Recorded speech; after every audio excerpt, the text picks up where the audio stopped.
मेरे प्यारे बच्चे, मैं तुम्हें कुछ आज खास बताने आया हूँ। इसे ध्यान से सुनना मेरे बच्चे। आज मैं तुमसे कुछ बातें करूँगा, कुछ बातें ऐसी जो तुमसे बातें करना चाहता हूँ। जो तुम इतने परेशान हो, जो तुम अपने भविष्य को लेकर इतने चिंतित हो, तो अब मैं तुमसे आज कुछ बातें करूँगा। ध्यान से सुनना और इनको अपनी ज़िंदगी में हमेशा याद भी रखना। अब से तुम्हारी ज़िंदगी की एक नई शुरुआत होने जा रही है। अब से तुम्हारी ज़िंदगी में जो भी दुख तकलीफ़ें आई थी, उन सब का धीरे धीरे ही सही पर खात्मा होने जा रहा है। समस्या का समाधान होने जा रहा है और हर समस्या तुम्हारे सामने एक के बाद एक घुटने टेकते हुए नजर आएगी बच्चे। और तुम्हारी हर समस्या का समाधान कैसे निकलेगा ये तुम्हें भी समझ नहीं आएगा, लेकिन हाँ, उस समय तुम मेरी लीलाओं का अनुभव करोगे और उस समय तुम मेरी मर्जी का अनुभव करोगे। उस समय तुम्हें महसूस होगा कि मैं तुम्हारे लिए क्या चाहता हूँ और मैंने तुम्हारे लिए क्या योजनाएं बनाई हैं। जो भी योजनाएं चल रही होंगी, बस उन्हें चलते देना।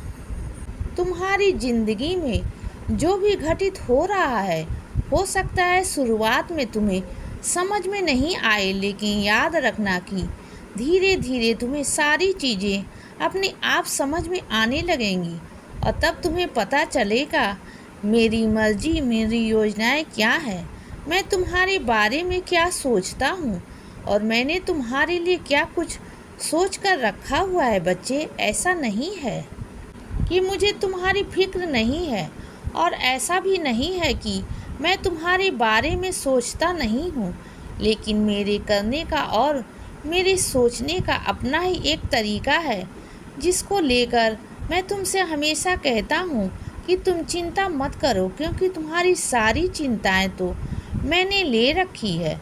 तुम बस अपने आप को बिल्कुल ही ऐसा महसूस करो कि जैसे तुम्हारे सर पर कोई बोझ ही नहीं है और तुम अपनी सारी परेशानियां मुझे दे दो। जब तुम्हारे घर में तुम्हारा बाबा बैठा है तो तुम्हें चिंता करने की कोई ज़रूरत नहीं है। तुम बस मस्त रहो, व्यस्त रहो और अपने काम को देखो। और एक बात याद रखना, बाकी सब लोगों की तरह जो लोग बिल्कुल ही बिना काम होते ही, जिनके पास कोई काम नहीं होता, वह लोग बैठकर एक दूसरे की चुगलियाँ करते हैं और एक दूसरे के बारे में बातें करते हैं और कभी किसी के बारे में कुछ अच्छा नहीं सोचते। तुम एक बात याद रखो कि तुम्हारे पास इतना काम है कि तुम्हें बाहर निकल कर देखने की फुर्सत नहीं है। और याद रखना, जो तुम काम कर रहे हो ना, एक दिन तुम्हें ऐसी जगह पर लेकर जाएंगे कि तुम खुद यह कहोगे कि अच्छा हुआ जो उस वक्त तुमने फालतू बैठकर, खाली बैठकर किसी की चुगलियाँ नहीं की। तुमने सिर्फ अपना काम किया और उसके बाद तुम जहाँ पर पहुँचोगे ना, तुम्हें जो हासिल होंगे तुम समझ भी नहीं पाओगे कि तुम्हें क्या मिला है, कितना मिला है और कैसे मिला है। तो याद रखना, तुम्हारे बारे में जो मैं सोच रहा हूँ वो यूं ही नहीं है और बेवजह नहीं है। तुम्हारी हर चिंता मैंने अपने सर पर ले रखी है, मैंने खुद पर ले रखी है बच्चे, और तुम्हें कभी भी चिंता से ग्रस्त नहीं होना दूंगा। बेफिक्र रहो और खुश रहो। इसीलिए बच्चे, सदा खुश रहो और हमेशा मुस्कुराते रहो। मेरा आशीर्वाद हमेशा तुम्हारे साथ है बच्चे। अब सुबह हो गई है मेरे बच्चे, सुप्रभात।